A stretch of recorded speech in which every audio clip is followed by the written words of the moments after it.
The Enchanted Coven. Act 1. The town's unease ***. In the mist-shrouded town of Evershade, time feels frozen. The villagers whisper of mysterious happenings. The sound of chants in the woods, shadows that move unnaturally, and missing livestock. The town's heart is its square, surrounded by cobblestone roads and crumbling Gothic-style buildings. Among the wary villagers is Lila Thorne, a curious young woman with a thirst for knowledge about Evershade's past. Despite warnings, she spends hours combing through the old town library, reading about folklore that others dare not mention. One stormy night, Lila discovers an entry in an old journal that describes the Coven of the Obsidian Heart, a group of witches believed to wield unnatural power through a mystical artifact hidden in the woods. Skeptical yet intrigued, she decides to investigate further. Lila's exploration becomes an obsession as she discovers more about the Coven's history. She reads about the Coven's rituals, their legendary battles against those who sought to destroy them, and the supposed disappearance of their leader, Selena Vale. The townsfolk's superstitions only fuel her determination, as she believes the answers lie in the heart of the forest. Lila begins to notice strange occurrences around her. The flickering of candle flames without wind, books falling from shelves, and an unshakable feeling of being watched. Her curiosity leads her to seek out the town's oldest residents, hoping they might hold pieces of the puzzle. Act 2. Selena's warning ***. Deep within the forest, the Coven's leader, Selena Vale, stands by a cauldron glowing with an unnatural green light. Though immortal, Selena is restless. Her visions of fire and ruin haunt her. In her mind's eye, she sees the artifact awakening and falling into the wrong hands. Selena gathers her witches for a ritual, casting protective wards around the artifact's resting place, hidden in a long-forgotten underground temple. She warns the Coven that the artifact is calling out and that their secrecy must be preserved at all costs. Selena's council is held in the heart of their hidden lair, a grand hall adorned with ancient symbols and lit by enchanted candles. The witches, each with their unique abilities and talents, listen intently as Selena describes her visions. The youngest witch, Ivy, questions the intensity of the threat, while the oldest, Eldra, recalls the last time the artifact stirred. Selena's fears are not unfounded, as they know the artifact's power is tied to the balance of magic in the world. Selena tasks Mara, her most trusted witch, with increasing the patrols and ensuring no one breaches their sanctum. She also begins to seek out ancient texts that might hold the key to understanding the artifact's sudden reawakening. Act 3. The historian arrives ***. Elias Ward, a brooding historian with a dark past, arrives in Evershade under the guise of studying local history. In truth, Elias is searching for the Obsidian Heart, a relic he believes could solve humanity's greatest problems, but which many regard as cursed. The villagers are wary of him, especially when he starts asking about the forest and its legends. Lila, intrigued by Elias's knowledge, introduces herself. He shares tidbits of the artifact's legend, piquing her curiosity even further. However, their budding friendship is overshadowed by unease as Elias reveals he plans to venture into the woods alone. Elias's arrival is met with suspicion by the townsfolk, who have long memories of outsiders bringing trouble. He rents a room at the local inn, where his brooding demeanor and late-night research sessions draw whispers. Lila, ever the inquisitive soul, approaches him at the town's only cafe. Their conversations reveal Elias's extensive knowledge of ancient relics and his belief that the Obsidian Heart could bring prosperity or devastation, depending on who wields it. Lila is both fascinated and cautious, sensing that Elias's quest might be driven by more than just scholarly curiosity. Elias confides in her about his past, a tragic event that led him to seek out powerful artifacts as a means of redemption. Their bond grows, but so does Lila's concern for his safety and the potential consequences of his quest. Act 4. The forest beckons ***. Against the villagers' warnings, Elias ventures into the forest. He senses something unnatural about the air It's heavy, as if the forest itself is watching him. Meanwhile, Selena and her witches sense the intrusion and prepare to intercept him. Unaware, Elias stumbles upon ancient runes etched into the trees and hears whispers that seem to come from the shadows. Just as he finds a crumbling altar with symbols resembling those in the journal, he's confronted by Mara, one of Selena's most trusted witches. She warns him to leave and never return, her voice carrying a supernatural edge. Elias's journey into the forest is fraught with challenges. The deeper he goes, the more the forest seems to come alive, with branches that claw at him and paths that shift and change. He discovers remnants of old rituals, burned candles, strange herbs, and the eerie feeling of being observed. At the altar, the air grows colder, and he feels a presence watching him. Mara's appearance is sudden and terrifying. She commands the very shadows, her eyes glowing with unearthly light.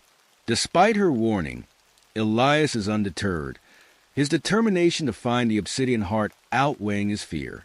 Mara, recognizing his resolve, decides not to harm him, but instead to report back to Selena. She leaves him with a cryptic message about the dangers that lie ahead. Act 5. Lila's discovery ***. Lila, unable to shake her curiosity, sneaks into the forest after Elias. She stumbles upon the same altar, but finds no sign of Elias. Instead, she discovers faint traces of magic, a lingering warmth on the stones and shimmering dust in the air. Terrified yet exhilarated, she presses deeper into the forest. Selena watches Lila from the shadows, intrigued by the girl's audacity. Sensing no ill intent, she allows Lila to leave but resolves to keep an eye on her. Lila's journey into the forest is filled with trepidation. The forest, while eerie, seems to respond to her presence differently. She finds herself drawn to the altar, where the remnants of Elias's encounter with Mara are still evident. The warmth on the stones feels like a heartbeat, and the shimmering dust sparkles in the moonlight. Lila's senses are heightened, and she feels a connection to the forest that she can't explain. As she ventures further, she encounters signs of the coven's presence, intricate symbols carved into trees and the faint smell of incense. Selena, hidden in the shadows, observes Lila with interest. She senses a purity in Lila's intentions, and her curiosity about the girl grows. Selena decides to let Lila explore, but instructs her witches to keep a close watch on her movements. Act 6. Selena's vision deepens ***. That night, Selena performs a solo ritual to better understand the artifact's awakening. The vision is more vivid than before. Fire consuming the forest, the coven in disarray, and a shadowy figure holding the obsidian heart. For the first time in centuries, Selena feels fear. She realizes the artifact is not just calling. It's choosing someone, and she must determine whether that person is friend or foe. Selena's ritual is elaborate, involving rare herbs, ancient incantations, and a circle of protective runes. She stands at the center of a clearing, her eyes closed as she chants in an ancient tongue. The air hums with energy, and the visions come swiftly. She sees the forest burning, witches scattering in panic, and the obsidian heart radiating dark power. The shadowy figure is indistinct, but the sense of malevolence is clear. As the vision fades, Selena is left shaken. She understands that the artifact's awakening is not a random occurrence. It is a deliberate act, and someone or something is orchestrating it. Selena decides to delve deeper into the Coven's archives, hoping to find clues about the artifact's history and its potential new wielder. She knows that time is running out, and that she must prepare the Coven for the battle ahead. Act 7. The Forbidden Book ***. Elias returns to the town library, poring over texts about the obsidian heart. He finds a locked cabinet with a forbidden tome, which Lila helps him unlock. The book details the artifact's creation, a relic forged by an ancient sorcerer to bridge the gap between life and death. However, it warns that the artifact corrupts all who touch it, turning even the noblest intentions into ruin. Lila begins to doubt Elias's motives, but he convinces her that his intentions are pure. Together, they decide to find the artifact, believing they can use it to bring peace to Evershade. The Forbidden Book is an ancient, leather-bound tome with pages that crackle under Elias's touch. The text is written in a long-forgotten language, but illustrations and diagrams provide hints about the artifact's power. Elias and Lila spend hours deciphering the text, uncovering the sorcerer's tragic story and the dark magic that created the obsidian heart. The sorcerer sought to conquer death itself, but was consumed by his creation, becoming the first victim of its curse. The book describes the artifact's ability to grant immense power, but at the cost of one soul. Act 8. The Coven's Council. Selena gathers her coven in their lair, a cavernous space illuminated by floating orbs of light. The witches argue over what to do about Elias and Lila. Some believe they should be killed to protect the artifact, while others suggest manipulating them to serve the coven's interests. Selena remains calm but resolute, declaring that she will handle the situation herself. Selena's decision creates tension within the coven. Ivy, the youngest witch, expresses concern over killing innocents, while Thorn, a more seasoned witch, advocates for a more aggressive approach. The heated debate showcases the coven's diverse personalities and the deep bond they share. Selena's authority ultimately quells the discord, and she outlines her plan to monitor Elias and Lila closely, hoping to understand their intentions better. The coven members reluctantly agree, though mistrust lingers in the air. Act 9. The Map ***. Elias and Lila discover an ancient map hidden within the Forbidden Tome. The map marks the location of the Obsidian Heart's resting place, an underground temple deep in the forest. However, the map also contains cryptic warnings about traps and trials awaiting those who seek the artifact. The map's discovery fills Elias and Lila with a mix of excitement and dread. The detailed illustrations and cryptic symbols hint at the dangers they will face. Lila deciphers some of the warnings, including references to the Trial of Fire and the Maze of Shadows. As they prepare for their journey, they gather supplies and protective charms, knowing they will need every advantage to survive the trials. Their bond strengthens as they share their hopes and fears, each determined to support the other. Act 10. The Witches' Ambush ***. As Elias and Lila venture deeper into the forest, they are ambushed by Mara and 2 other witches.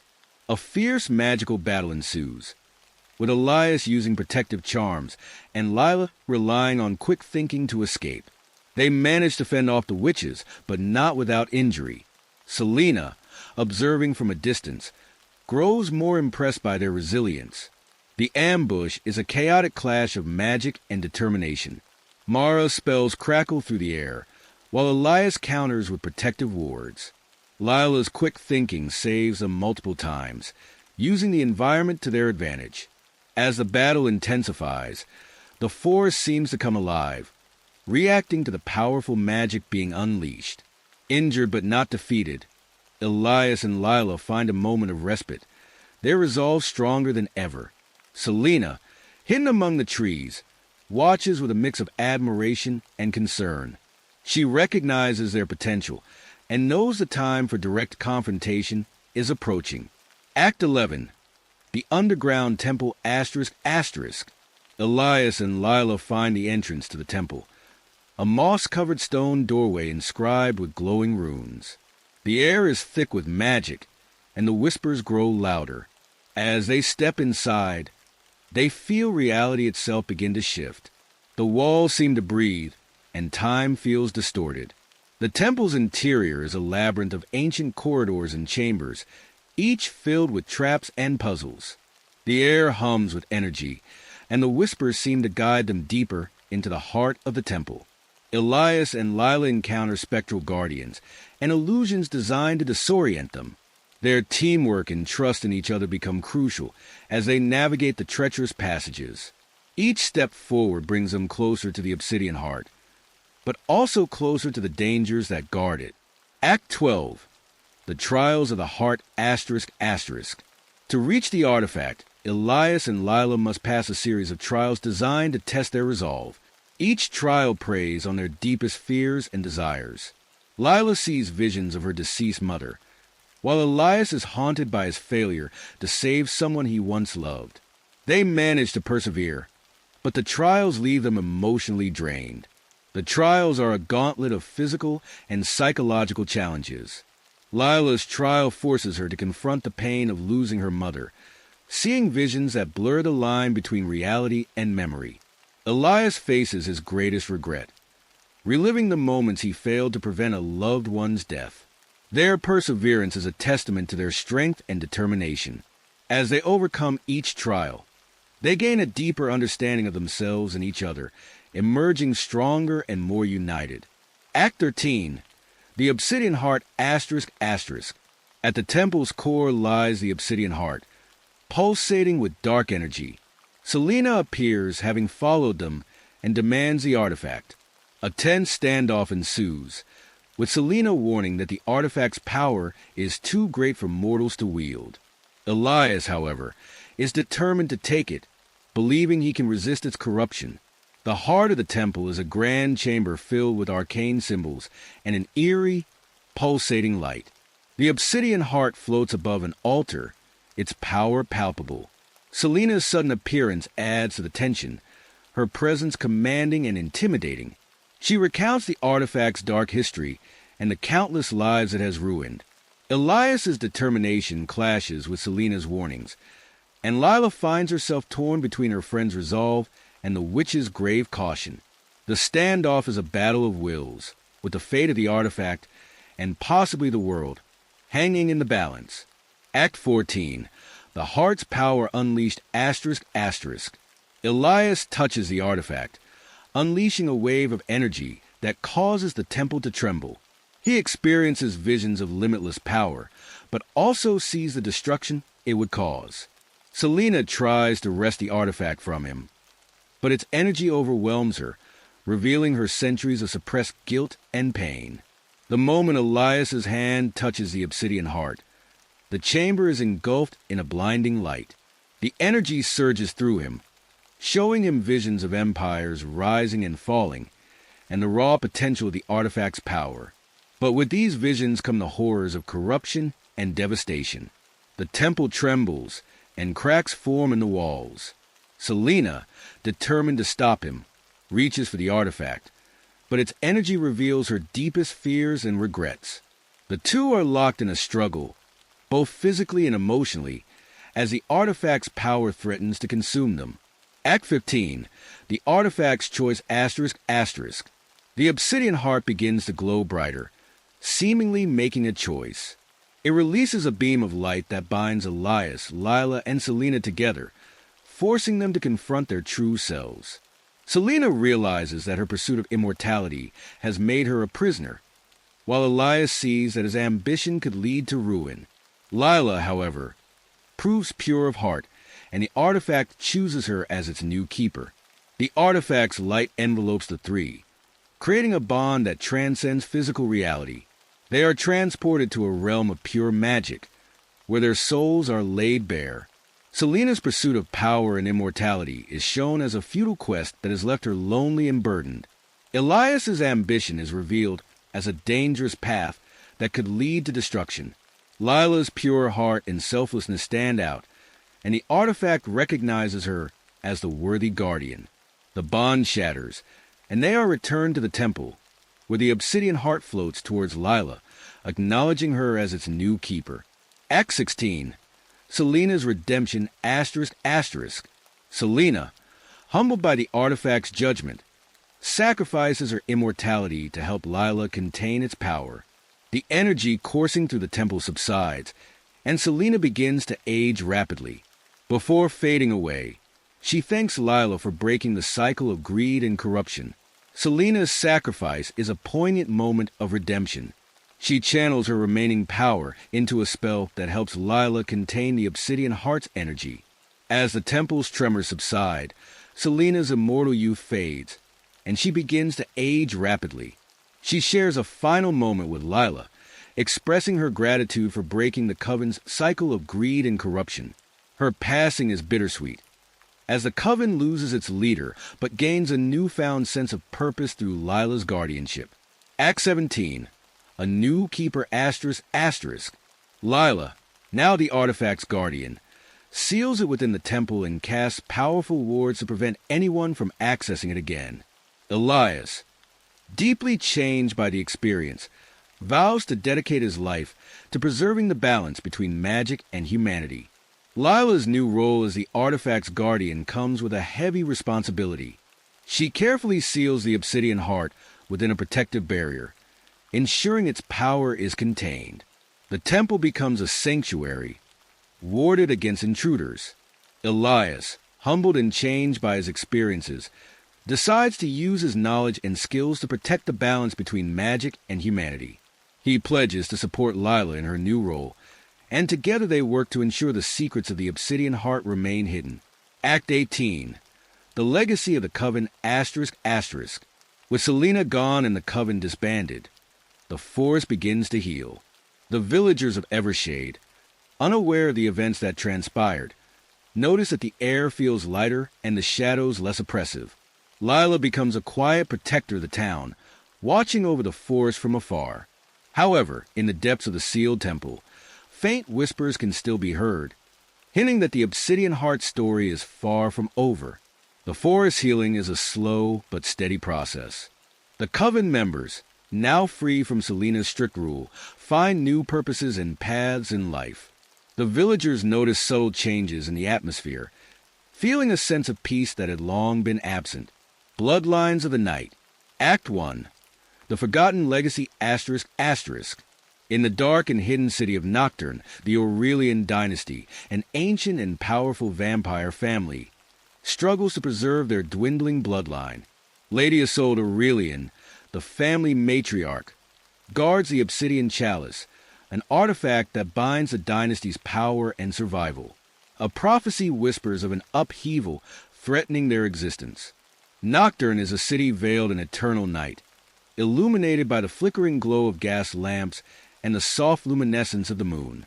The Aurelian estate is a sprawling mansion hidden deep within the city's labyrinthine streets. Lady Isolde, a centuries-old vampire with a commanding presence and a sharp mind, holds the family together through sheer will and ancient wisdom. Despite their power, the family is haunted by the prophecy's warning. The younger members, Elena and Lucien, are restless, their ambitions and fears clashing with the older generation's traditions. The Obsidian Chalice, a vessel of dark power, sits in a hidden chamber, its aura both a blessing and a curse. The family gathers for a tense meeting, debating the meaning of the prophecy and how to safeguard their future. Act 2. The Prophecy Unveiled asterisk asterisk. Lady Isolde receives a foreboding prophecy from an ancient seer.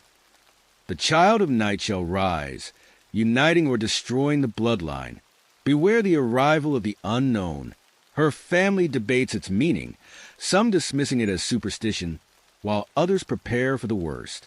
The seer, a blind old woman with a voice like rustling leaves, is brought into the Aurelian mansion under heavy guard. She speaks in riddles and cryptic verses, her eyes clouded with visions. As she delivers the prophecy, the room falls silent, the weight of her words pressing down on everyone present. Isolde's expression remains stoic, but her mind races with possibilities. The family members react differently. Lucien, ever the skeptic, dismisses the prophecy as an old witch's ramblings, while Elena, more attuned to the mystical, feels a shiver of foreboding. They argue late into the night, each voice raising more questions than answers. Isolde, recognizing the gravity of the situation, decides to consult the oldest and most secretive texts in their library, hoping to find clues about the prophecy and the child of night. Act 3. A newcomer's arrival asterisk asterisk. A stranger, Damien Vaylor, a rogue vampire with no known lineage, arrives in Nocturne seeking asylum.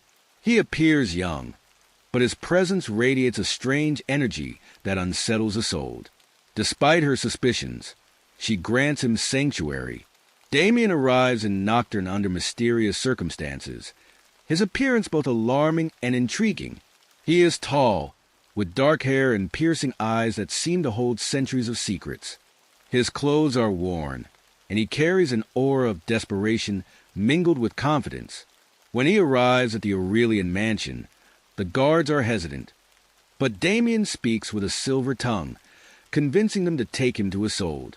In the grand hall, he stands before the family, his presence causing an uneasy shift among them. Isolde scrutinizes him, sensing both danger and potential.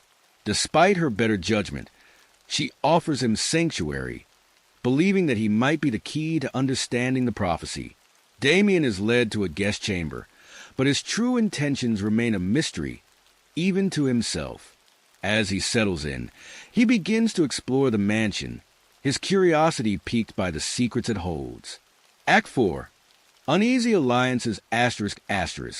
Damien integrates into the Aurelian family, earning the trust of the younger members, Elena and Lucien, but not Isolde's.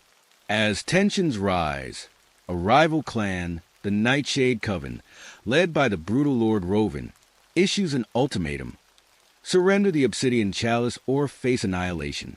Damien's integration into the Aurelian family is a slow and cautious process. Elena, intrigued by his enigmatic nature, spends time with him, showing him around the estate and engaging in deep conversations about the past, present, and future. Lucien, initially suspicious, begins to see Damien's potential as an ally, especially when Damien demonstrates his combat skills and strategic mind. However, Isolde remains wary, her instincts warning her of hidden threats. Tensions within the family simmer, exacerbated by the arrival of a messenger from the Nightshade Coven. Lord Rovin's ultimatum is delivered with chilling precision, his words a stark reminder of the dangers they face. The family gathers to discuss their options, the atmosphere tense with fear and determination. Damien offers his insights, suggesting a possible diplomatic approach, but the family's mistrust of him complicates their decision-making.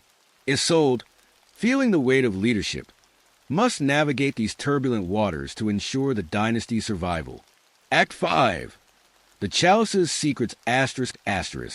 Damien's fascination with the Obsidian Chalice grows as he discovers it's not only the dynasty's source of power, but also the key to an ancient curse. Meanwhile, Elena and Damien grow closer, forming a bond that stirs forbidden feelings.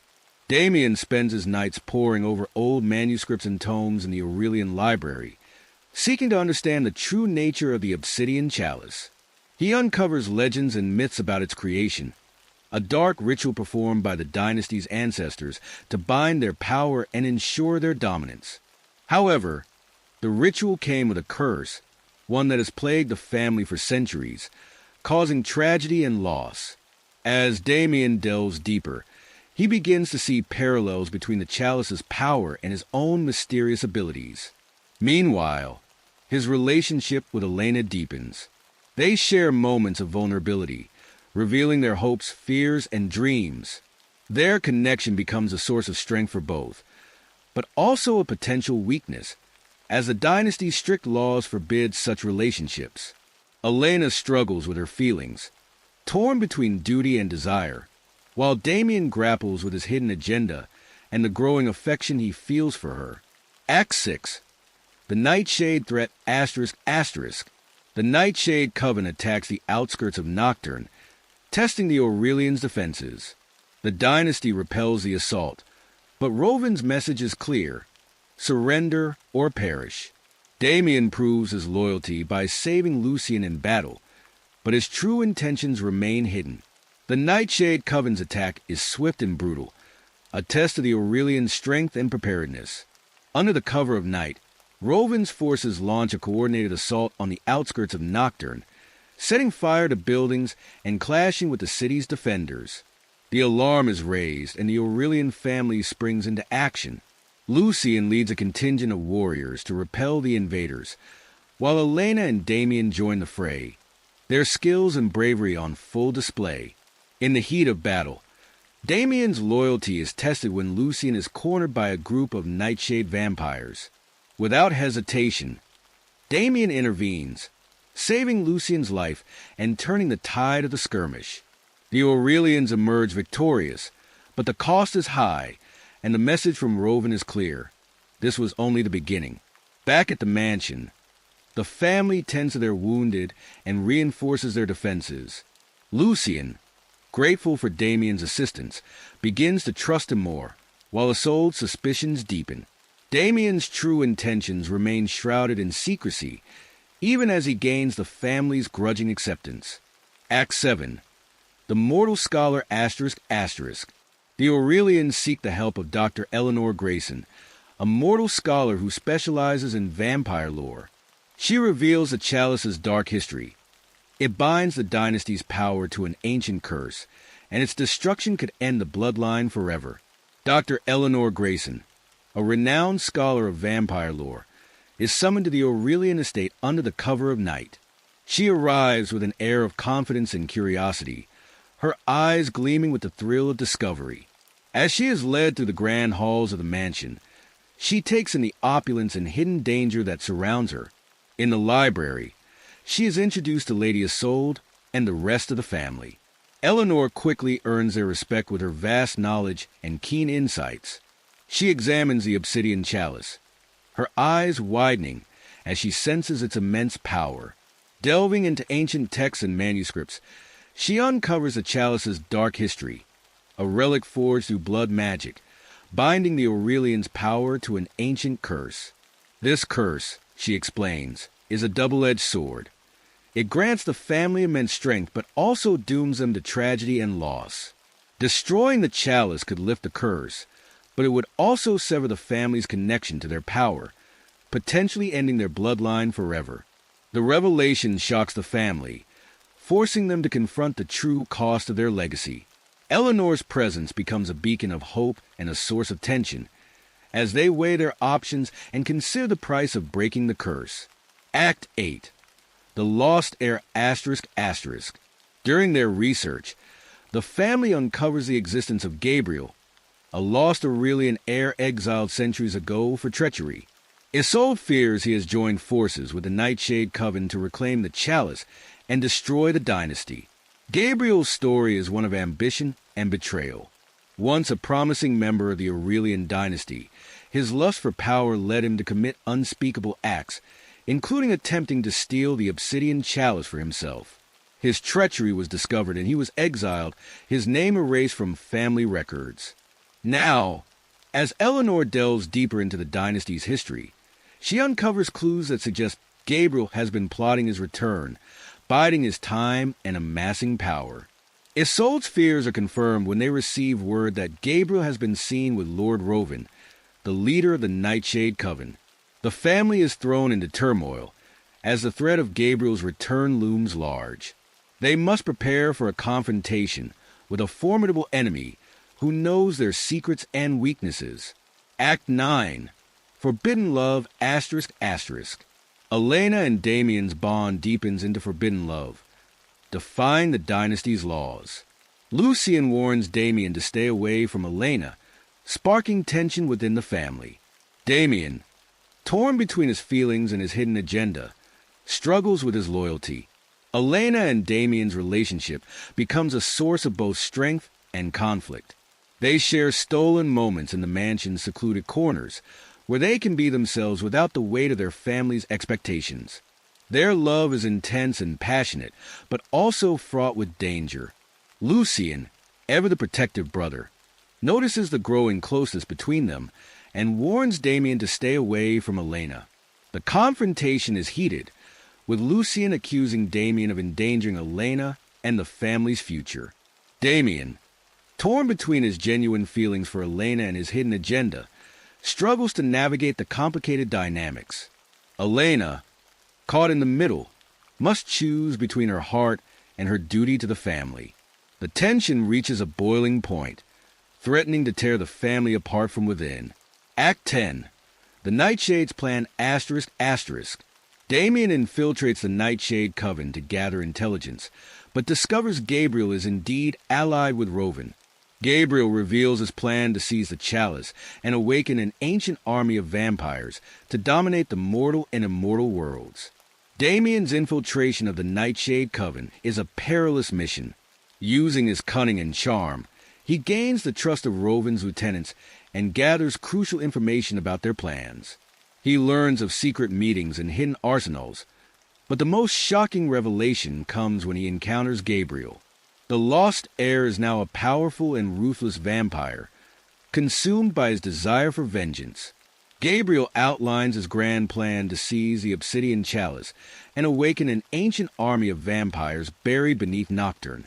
This army, once awakened, would be unstoppable, capable of conquering both the mortal and immortal realms. Damien realizes the full extent of the threat and the urgency of stopping Gabriel. However, he also understands that his position within the Aurelian family is now more precarious than ever. He must navigate the dangerous political landscape, balancing his loyalty to the Aurelians with the necessity of maintaining his cover within the Nightshade Coven. Act 11. The Hidden Betrayal ***. Damien returns to the Aurelians with crucial information, but hides the full extent of Gabriel's plan. Meanwhile, Lucien grows suspicious of Damien's loyalty, setting the stage for internal conflict. Damien's return to the Aurelian mansion is met with a mixture of relief and suspicion. He shares some of the intelligence he has gathered, warning the family of an imminent attack by the Nightshade Coven. However, he withholds the most critical information about Gabriel's plan to awaken the ancient army.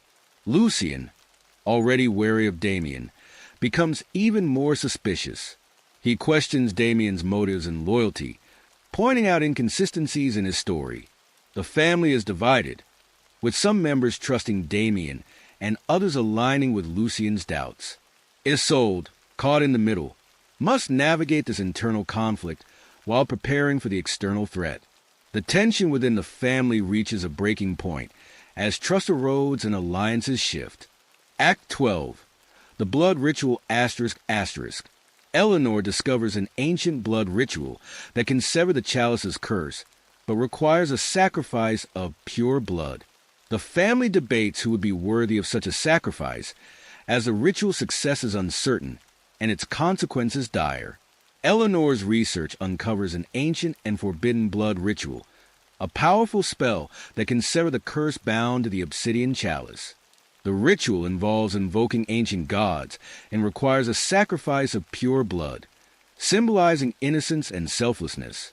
The family debates who among them would be worthy of such a sacrifice, as the ritual's success is uncertain, and its consequences could be dire. Elena, driven by her love for Damien and her desire to protect the family, volunteers to be the sacrifice. Lucien vehemently opposes the idea, arguing that the risk is too great. Damien, unable to bear the thought of losing Elena, offers himself instead. Isolde faces a heart-wrenching decision, knowing that the ritual could either save or destroy them all. The family prepares for the ritual, each member grappling with their fears and hopes as they face an uncertain future. Act 13. Gabriel's ultimatum ***. Gabriel and Roven confront the Aurelians, offering them a deal: surrender the chalice, and the dynasty will be spared. Isolde refuses, knowing the chalice's loss would doom them. Gabriel vows to destroy the family, reigniting the ancient feud. Gabriel and Roven's confrontation with the Aurelians is a dramatic and intense moment. They arrive at the Aurelian mansion with an ultimatum: surrender the obsidian chalice, and the dynasty will be spared. Gabriel's presence is both terrifying and mesmerizing, a testament to his dark power. He speaks with the authority of someone who believes himself to be invincible. Isolde, standing resolute, refuses the deal, knowing that surrendering the chalice would doom their family to oblivion. Her defiance enrages Gabriel, who vows to destroy the Aurelians and reclaim his rightful place as the true heir. The ancient feud between Gabriel and Isolde reignites, setting the stage for a final, devastating confrontation. The family braces for the impending battle, their resolve steeled by the knowledge that their very existence hangs in the balance. Act 14. The Betrayal revealed ***. Lucien uncovers Damien's secret. He has been hiding his connection to Gabriel. A confrontation ensues, but Damien convinces Lucien that his loyalty lies with the Aurelians. However, doubt lingers among the family. Lucien's discovery of Damien's connection to Gabriel is a turning point in the story. His relentless investigation and intuition lead him to uncover evidence of Damien's past dealings with Gabriel. The confrontation between Lucien and Damien is intense, filled with accusations and revelations. Damien, cornered and desperate, admits to his past, but insists that his loyalty now lies with the Aurelians. He recounts his struggles, his journey of redemption, and his genuine love for Elena. The family is thrown into turmoil, with trust eroding and doubt lingering among them. Isolde must weigh Damien's words and actions, deciding whether to believe in his redemption or see him as a traitor. The internal conflict threatens to weaken the family at a time when unity is crucial. Elena, torn between her love for Damien and her loyalty to her family, faces an impossible choice. Act 15. The final ambush ***. Gabriel and Rovin launch a full-scale assault on the Aurelian estate. The battle is catastrophic, with heavy losses on both sides. Damien saves Elena once again, earning her unwavering trust, but further dividing the family. The final ambush is a climactic and devastating battle. Gabriel and Rovin's forces descend upon the Aurelian estate with ferocity, determined to seize the obsidian chalice and destroy the family. The mansion becomes a war zone, with rooms and corridors filled with the sounds of clashing swords and shouts of defiance. Lucien leads the defense, his strategic mind and combat skills on full display. Damien, driven by his love for Elena and his desire for redemption, fights valiantly, saving Elena from a deadly attack. His heroism earns her unwavering trust, but the family remains divided. The losses are heavy, with many loyal vampires falling in the battle. The estate is left in ruins, and the family must regroup and recover. The aftermath of the ambush is filled with sorrow and tension as they mourn their fallen and prepare for the final confrontation with Gabriel. Act 16. The chalice awakened ***. Gabriel seizes the chalice during the battle and activates its power, summoning an ancient vampire army bound to his will. The family's survival seems impossible as the chalice's energy begins to corrupt Gabriel, turning him into a monstrous being. Gabriel's seizure of the obsidian chalice marks a turning point in the battle. He activates its dark power, unleashing an energy that resonates through the mansion and the city of Nocturne. The ground trembles, and ancient tombs beneath the city crack open, releasing an army of long-dead vampires bound to the chalice's will. These vampires, their eyes glowing with dark energy, march under Gabriel's command, posing an almost insurmountable threat. As the chalice's energy courses through him, Gabriel's appearance begins to change. His features distort, and his eyes burn with a malevolent light. The corruption of the chalice twists his form into a monstrous being, consumed by dark power and madness. The Aurelian family, witnessing this transformation, realizes the dire stakes of the battle. They must confront Gabriel and his army, knowing that failure means not only their doom but also the end of Nocturne as they know it. Act 17. The sacrifice ***. Elena offers herself for the blood ritual to destroy the chalice, but Damien, unable to let her go, volunteers in her place. Despite Isolde's protests, Damien performs the ritual, severing the chalice's power and destroying Gabriel's army. The decision to perform the blood ritual is a heart-wrenching one. Elena, driven by love and duty, offers herself as the sacrifice to destroy the chalice and end its curse. Damien, unable to bear the thought of losing her, steps forward to take her place. He insists that this is his chance for redemption, and his love for Elena gives him the strength to make the ultimate sacrifice. Despite Isolde's vehement protests, Damien prepares for the ritual, guided by Eleanor's instructions. The ritual takes place in a sacred chamber beneath the mansion, illuminated by the flickering light of enchanted candles. As Damien begins the incantations, the air hums with ancient power. His blood, mingling with the chalice, creates a surge of energy that resonates through the very foundations of the mansion. The chalice's power is severed, and Gabriel's army crumbles to dust. Gabriel himself, now fully consumed by the chalice's corruption, is destroyed in a final, blinding burst of light. The ritual's success is bittersweet, as Damien's sacrifice leaves a void in the hearts of those who loved him. Act 18.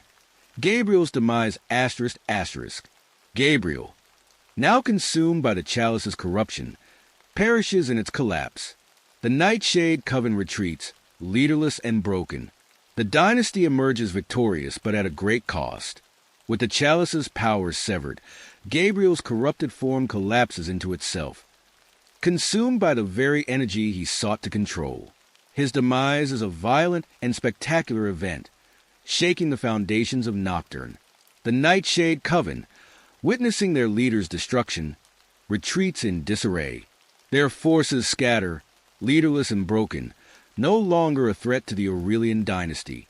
The battle's end brings a moment of relief, but also profound sorrow. The family emerges victorious, but at a great cost. The mansion lies in ruins, and the loss of Damien casts a pall over their triumph. They gather to mourn their fallen and reflect on the heavy price of their survival. Isolde, standing over the remnants of the chalice, contemplates the future of her family and the legacy they will carry forward. Act 19. A fragile piece ***. With the chalice gone, the Aurelians' power diminishes, but their curse is lifted.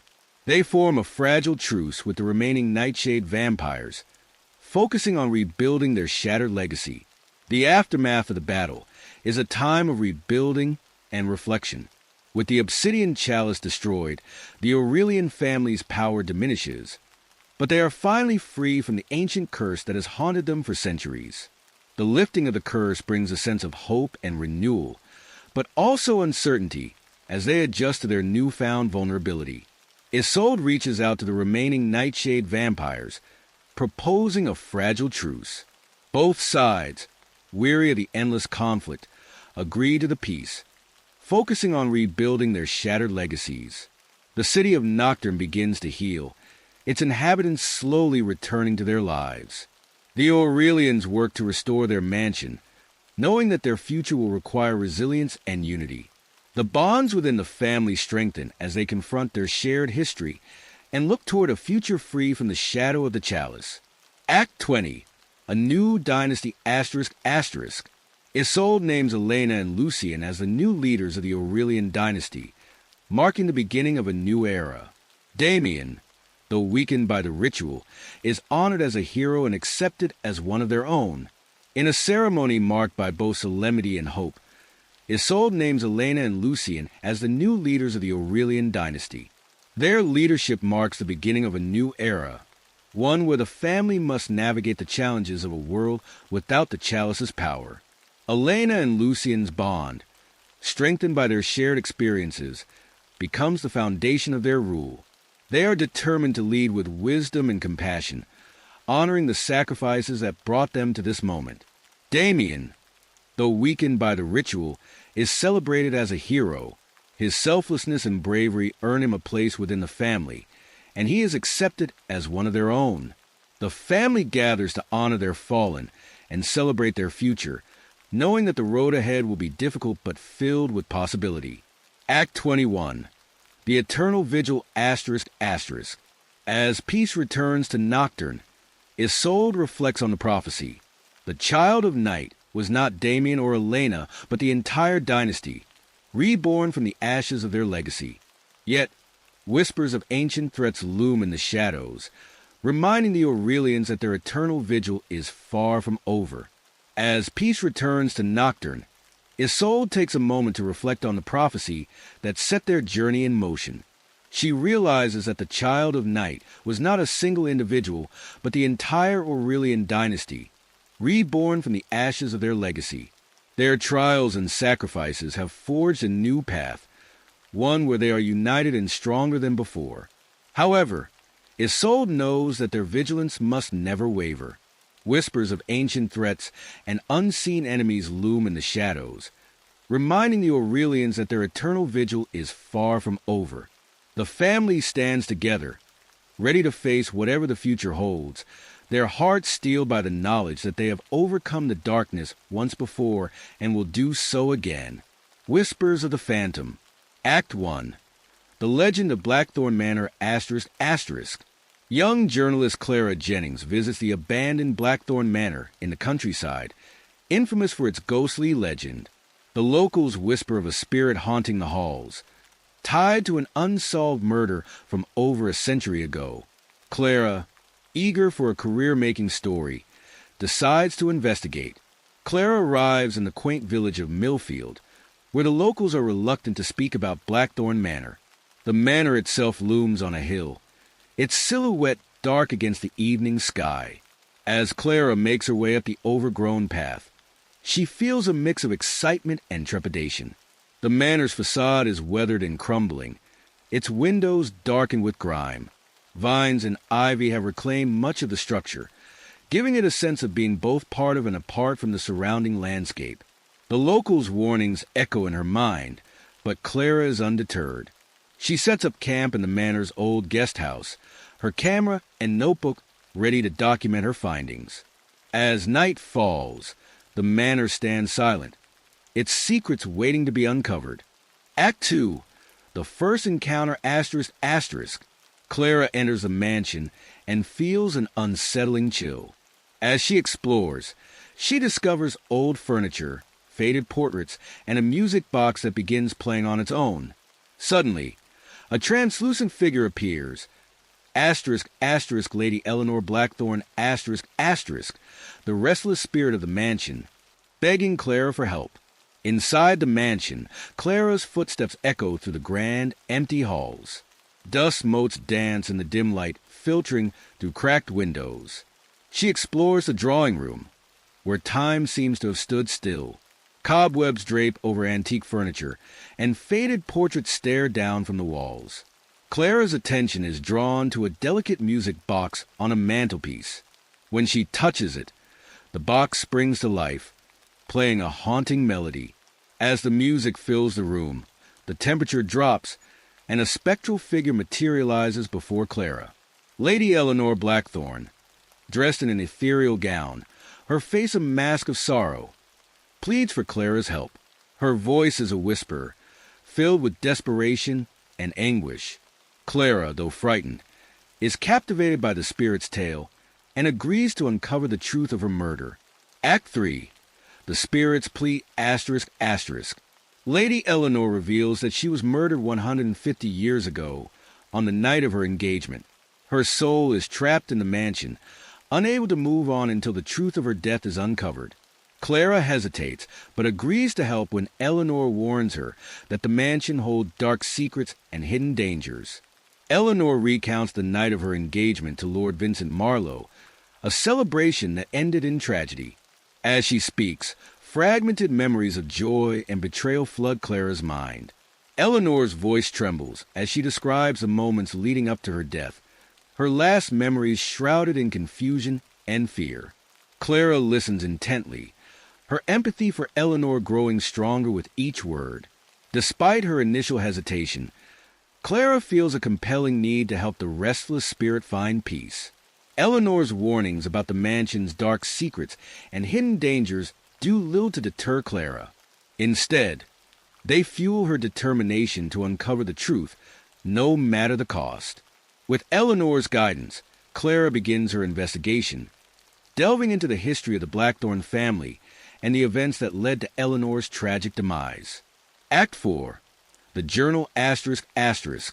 Clara finds an old journal belonging to Eleanor, filled with entries about her love for her fiancé, Lord Vincent Marlowe, and her suspicions about a growing rivalry within her family.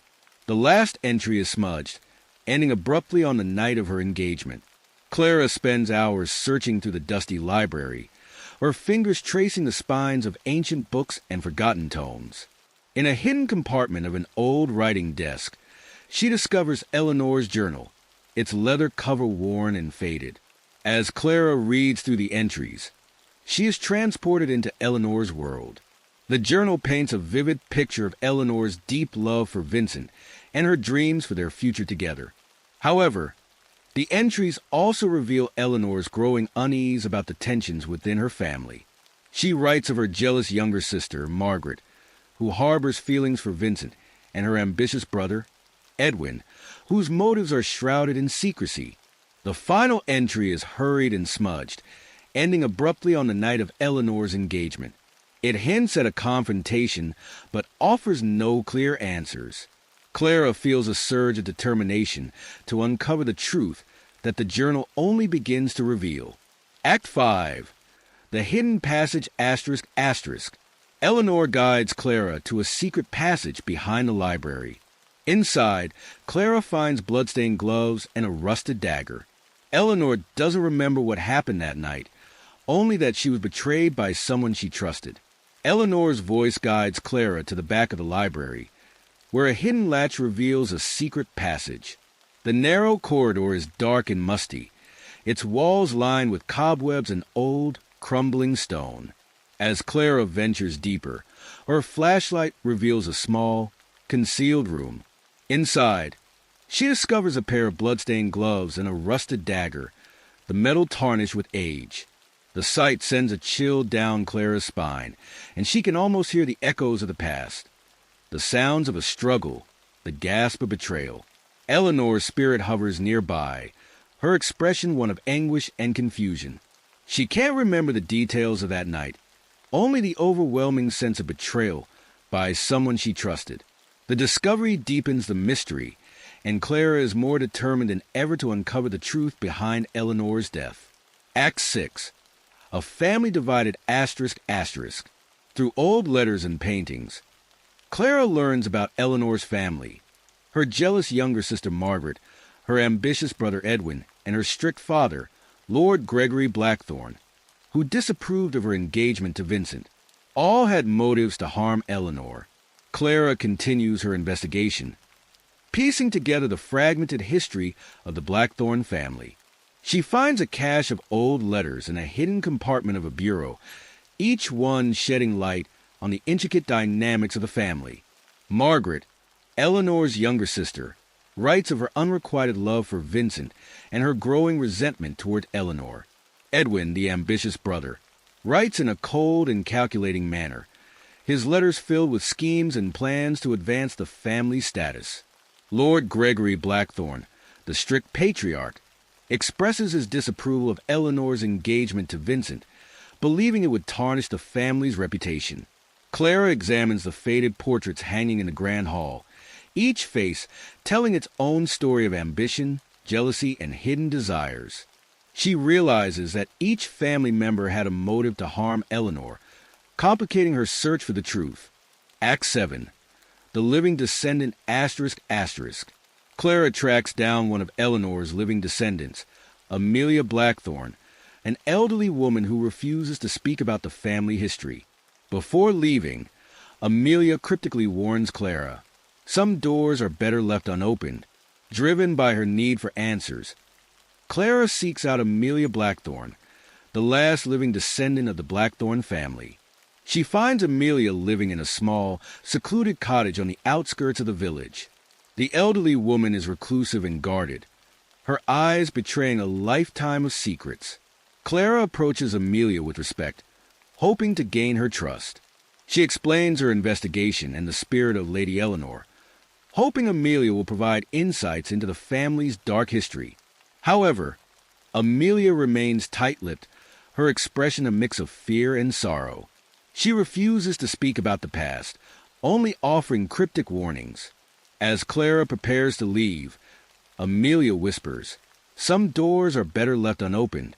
The warning lingers in Clara's mind, but her determination to uncover the truth outweighs her fear. She returns to Blackthorne Manor, resolved to continue her investigation despite the growing sense of foreboding. Act 8. The Phantom's Warning ****. Clara starts experiencing strange phenomena.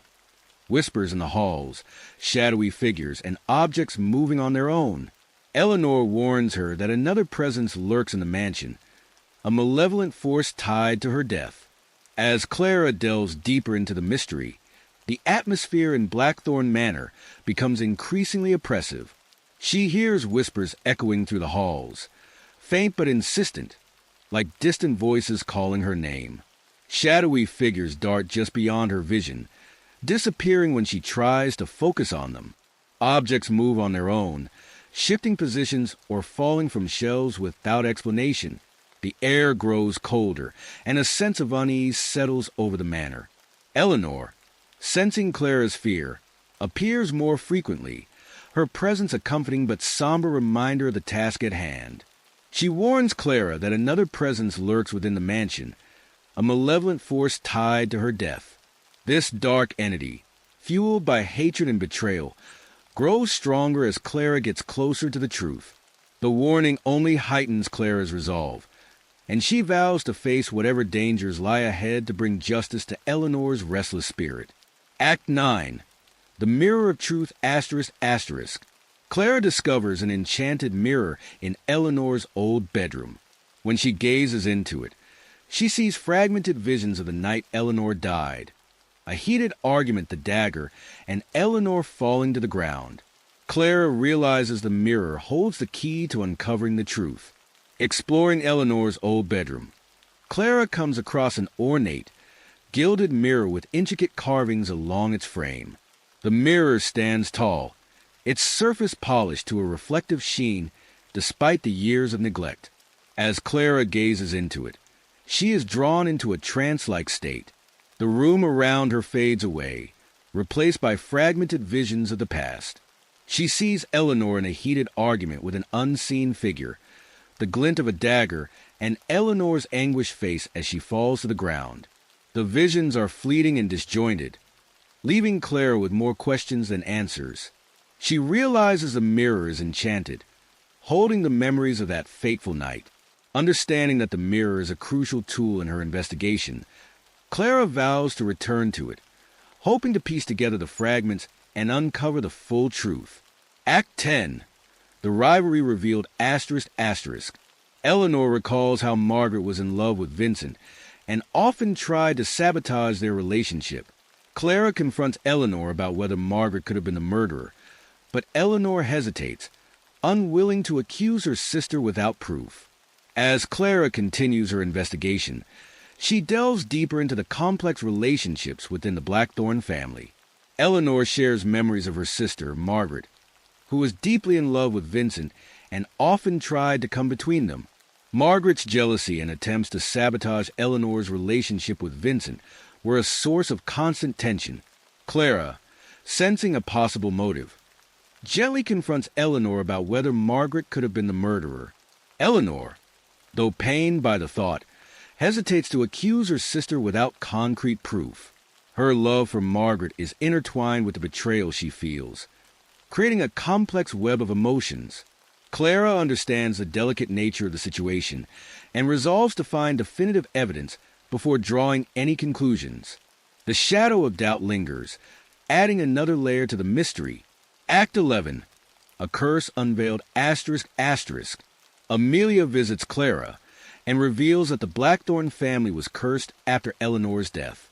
Every generation has suffered tragedies, and the mansion is believed to be the source of the curse. Amelia begs Clara to stop investigating, but Clara refuses. Amelia's unexpected visit to Blackthorne Manor brings new revelations. The elderly woman, her face lined with sorrow, confides in Clara about the curse that has plagued the Blackthorne family since Eleanor's death. She reveals that every generation has suffered unexplained tragedies and misfortunes, leading the family to believe that the mansion itself is cursed. The weight of the curse has cast a shadow over their lives, driving some to madness and others to despair. Amelia, her voice trembling, begs Clara to stop investigating, fearing that uncovering the past will only bring more pain and suffering. Clara, however, is resolute. She believes that uncovering the truth is the only way to break the curse and bring peace to Eleanor's spirit. Despite Amelia's warnings, Clara's determination is unshaken. She thanks Amelia for her insights and reassures her that she will do everything in her power to lift the curse and set things right. Act 12. The Betrayal ***. The mirror shows a new vision, Vincent meeting secretly with Margaret. Clara suspects that Vincent may have been unfaithful to Eleanor and conspired with Margaret to kill her. Clara returns to the enchanted mirror, hoping to uncover more pieces of the puzzle. As she gazes into its reflective surface, a new vision unfolds. She sees Vincent and Margaret meeting secretly in a dimly lit room. Their conversation is heated, filled with hushed whispers and furtive glances. The vision suggests a clandestine relationship between Vincent and Margaret, raising the possibility that Vincent was unfaithful to Eleanor. Clara's mind races with questions. Could Vincent and Margaret have conspired together to kill Eleanor? The thought of such a betrayal is almost too much to bear, but Clara knows she must follow the evidence wherever it leads. She resolves to dig deeper into Vincent and Margaret's relationship, hoping to find proof of their involvement in Eleanor's death. Act 13. The Malevolent Spirit ***. Clara encounters a dark, shadowy spirit that attacks her in the mansion. Eleanor explains that the spirit is the manifestation of the hatred and betrayal that led to her death. It grows stronger the closer Clara gets to the truth. As Clara delves deeper into the mystery, she begins to sense a dark presence within the mansion. One night, while investigating a hidden chamber, she is suddenly attacked by a shadowy figure. The malevolent spirit, its form twisted and menacing, exudes an aura of pure hatred. Clara fights to escape its grasp, her heart pounding with fear. She manages to flee the chamber, the shadowy figure vanishing into the darkness. Eleanor appears, her expression filled with sorrow. She explains that the malevolent spirit is the manifestation of the hatred and betrayal that led to her death. This dark entity grows stronger as Clara gets closer to the truth, feeding on the emotions that surrounded Eleanor's murder. Clara, though shaken, is more determined than ever to uncover the truth and banish the malevolent spirit once and for all. Act 14. The Hidden Will ***. Clara discovers Lord Gregory's will hidden in the family vault. The document reveals that Eleanor was set to inherit the majority of the family fortune, which would have gone to Vincent upon their marriage. Edwin, Margaret, and Gregory all had financial motives to stop the engagement. Clara's investigation leads her to the family vault, a hidden chamber filled with old documents and valuables. Among the dusty ledgers and faded letters, she discovers Lord Gregory's will. The document is yellow with age but still legible. As Clara reads through its contents, a startling revelation comes to light. Eleanor was set to inherit the majority of the family fortune, which would have transferred to Vincent upon their marriage. This inheritance would have significantly altered the family's power dynamics and financial standing. Clara realizes that Edwin, Margaret, and even Lord Gregory himself had clear financial motives to stop the engagement. The discovery adds a new layer of complexity to the mystery, as Clara now must consider the possibility that multiple family members conspired against Eleanor. The tangled web of motives and betrayals grows ever more intricate, pushing Clara closer to the heart of the mystery. Act 15. Confronting the past ***. Eleanor's fragmented memories start returning. She recalls overhearing an argument between Vincent and her father on the night she died. Vincent threatened to leave with Eleanor if Gregory didn't approve of their marriage. As Clara continues her investigation, Eleanor's fragmented memories begin to return. The spirit's presence becomes more vivid, her recollections clearer and more detailed.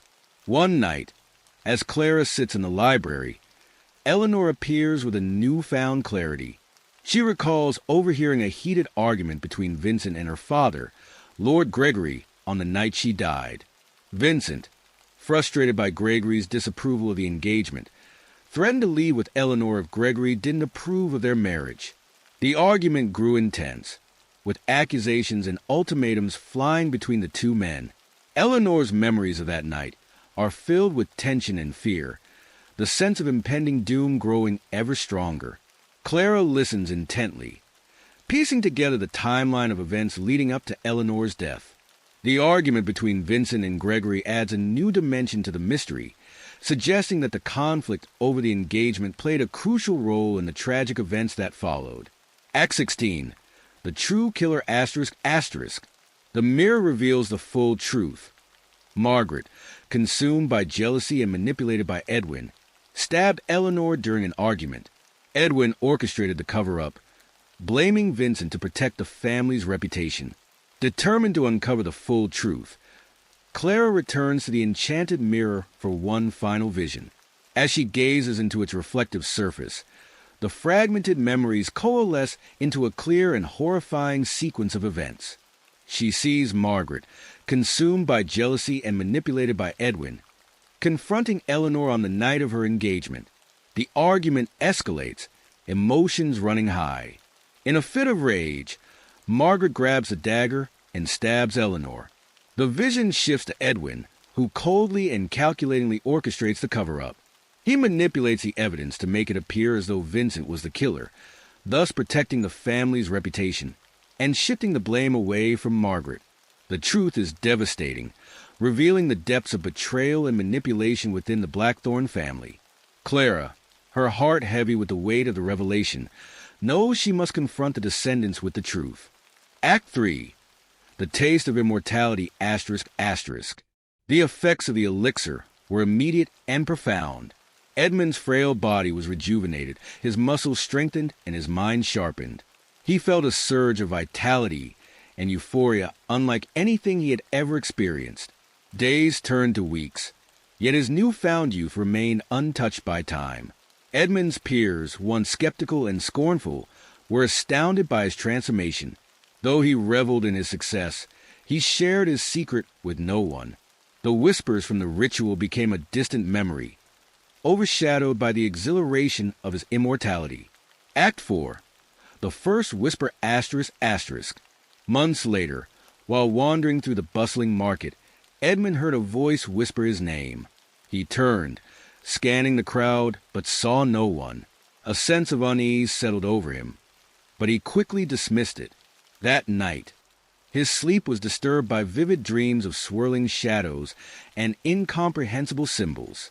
The whispers grew louder, urging him to drink again. The next morning, Edmund awoke with a sense of foreboding. The whispers lingered at the edge of his consciousness, growing more persistent with each passing day. Despite his unease, his fear of losing his newfound youth drove him to seek the elixir once more. Act 5. The second draft ****. Fearful of losing his vitality, Edmund prepared and drank a second dose of the elixir. The rejuvenation was immediate, but this time, the whispers grew more distinct. He heard fragments of alien languages, glimpses of beings with countless eyes and twisting forms. The whispers were no longer a faint hum, but a constant presence, echoing in the corners of his mind. Edmund struggled to ignore them, focusing instead on the tangible benefits of his immortality. Yet, a growing sense of dread gnawed at him, a fear that he had unlocked forces beyond his understanding. Act 6. The Otherworldly Connection ****. The elixir began to alter Edmund's perception of reality. He noticed subtle shifts in the world around him, shadows that moved independently, patterns in the stars that seemed to form grotesque faces, and whispers that emerged from the crackling of his fireplace. Despite these unsettling changes, Edmund's obsession with preserving his life outweighed his growing unease. He delved deeper into his studies, seeking to understand the nature of the forces he had unleashed. His laboratory became a fortress of knowledge and power, yet the price of his immortality became increasingly evident. Act 7. The Warning ****. One evening, as Edmund pored over his research, he received an unexpected visitor. Father Marcus ****, a fellow alchemist who had once shared his pursuit of immortality. Marcus revealed that he had abandoned the same quest after realizing the elixir's true price. He spoke of eldritch entities that lurked beyond the veil of reality, seeking a vessel to breach the mortal realm. Marcus warned Edmund that the whispers he heard were the voices of these entities, drawn to the power of the elixir. He urged Edmund to abandon his pursuit before it was too late. But Edmund, driven by pride and disbelief, dismissed Marcus as a coward, unwilling to face the consequences of his actions. Act 8.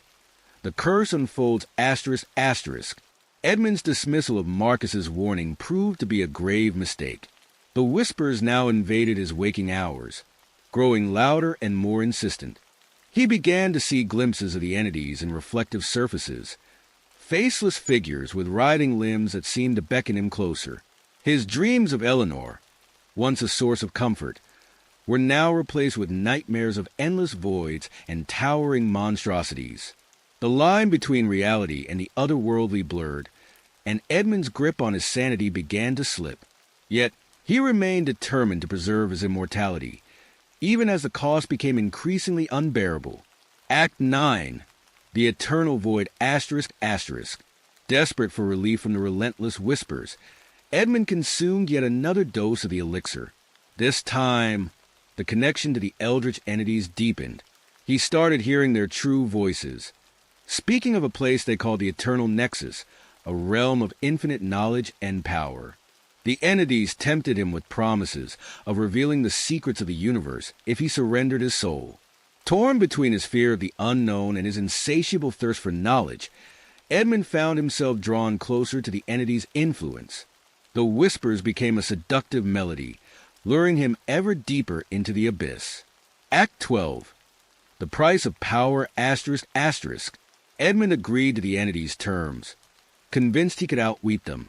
They granted him the ability to manipulate matter and energy, powers that far surpassed the limits of human understanding.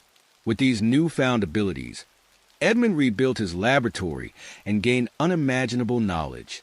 However, each use of these powers came at a cost. The entities' hold on his soul grew stronger, and the boundaries between their realm and the mortal world continued to thin. Edmund's body began to change subtly. His eyes took on an unnatural glow, and his shadow moved with a will of its own. Despite these unsettling transformations, he remained resolute in his pursuit of power. Act 13. The Twisted Reality ***. As Edmund's powers grew, so did his alienation from humanity. The once celebrated alchemist now lived in seclusion, shunned by those who had once admired him. His body continued to change, and the reality around him warped in his presence. Objects defied gravity, and time behaved erratically, bending to his will. The whispers of the entities became a constant presence, guiding his every action. Edmund's thoughts were consumed by visions of the Eternal Nexus, a place where he believed ultimate knowledge and power awaited him. Yet, with each step closer to the entity's realm, he felt his humanity slipping away. Act 14. The Ghost of Eleanor. One night, as Edmund worked in his laboratory, he saw a vision of Eleanor. Her presence was both a comfort and a torment, a reminder of the love he had lost and the price he had paid for his ambition. She pleaded with him to abandon his pursuit, warning that the entities would consume not just him, but the entire world. Edmund, torn between his love for Eleanor and his insatiable ambition, dismissed her as a hallucination caused by his guilt. Yet, her words lingered in his mind, a haunting echo that gnawed at his resolve. The line between reality and illusion continued to blur, and Edmund's grip on his sanity grew ever more tenuous. Act 15. The Breaking Point ***. The entities demanded that Edmund complete one final ritual to open a permanent gateway to their realm. Realizing too late that he had become their pawn, Edmund tried to resist, but the whispers now dominated his mind. He was no longer fully in control of his actions, his will subjugated to the entity's influence. As the rare celestial alignment approached, the entity's voices grew louder, urging him to fulfill his destiny. Edmund's desperation to reclaim his humanity was overshadowed by the relentless pull of the entity's power. He stood at the precipice, teetering between the mortal world and the abyss. Act 16. The gateway opens ***. The ritual began under the rare celestial alignment, a convergence of cosmic forces that mirrored the night of his first success. Edmund, trapped in a trance, performed the incantations with a mechanical precision. The laboratory was engulfed in swirling light as the gateway to the Eternal Nexus began to form. The townsfolk, led by Father Marcus, arrived to stop him, but they were powerless against the eldritch forces at play. The air crackled with energy, and reality itself seemed to warp and twist around the forming portal. Edmund, lost in the ritual's thrall, was unaware of their presence, his mind consumed by the whispers. Act 17. The final choice asterisk asterisk. As the portal stabilized, Edmund saw the true forms of the elders, vast, incomprehensible beings that dwarfed the stars. In a moment of clarity, he recalled Eleanor's warnings and the love that had driven him to this dark path. Summoning the last vestiges of his humanity, he made a desperate decision. With a surge of willpower, Edmund used his newfound powers to collapse the portal. The room was engulfed in chaos as eldritch forces clashed against his resolve. The light from the portal flickered and dimmed, and the whispers rose to a deafening roar.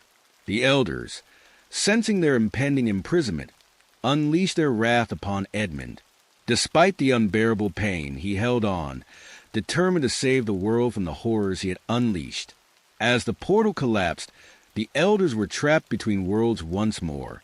The laboratory was left in ruins, and Edmund, drained of his strength, fell to the ground. His sacrifice had saved humanity, but at a tremendous cost. Act 18. The curse remains asterisk asterisk. The act of closing the portal had drained Edmund completely. Though he had saved the world, he was cursed to exist as a vessel for the whispers, forever hearing the voices of the elders but unable to act on their will. His once rejuvenated body was now frail and withered, and his mind was tormented by the constant presence of the eldritch entities. The townsfolk, believing him dead, buried his ruined laboratory under rubble.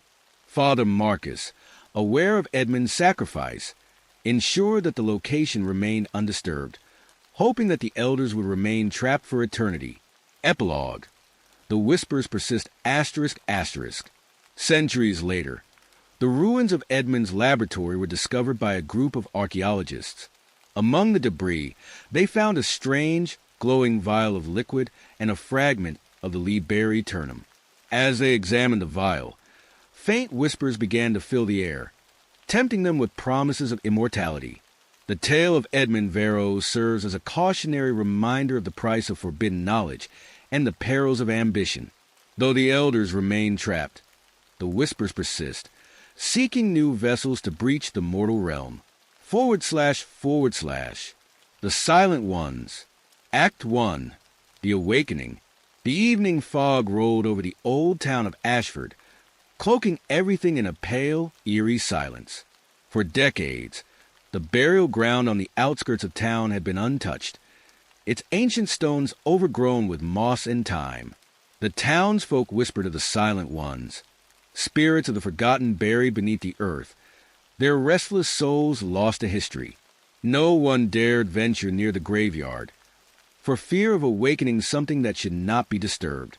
But as the winds of change blew through Ashford, a new threat arose. A construction company, eager to expand the town's commercial area, began digging into the land where the graveyard lay. Their heavy machinery tore into the earth, breaking the sacred ground for the first time in centuries. As the earth gave way, the spirits of the Silent Ones were stirred from their slumber. That night, the whispers began.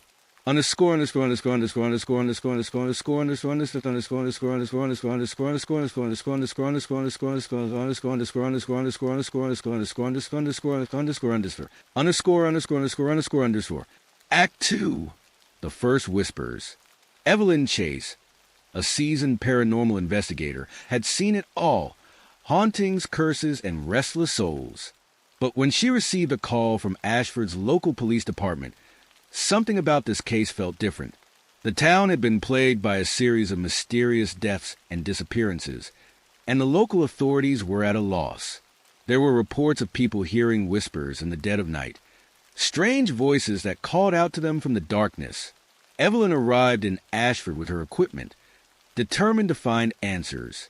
She visited the graveyard first, feeling an unexplainable chill in the air. The air felt heavy, as if it was pregnant with the echoes of a forgotten past. She stood before the ancient burial ground, sensing the presence of something old and restless. Act 7. The Ritual of Peace.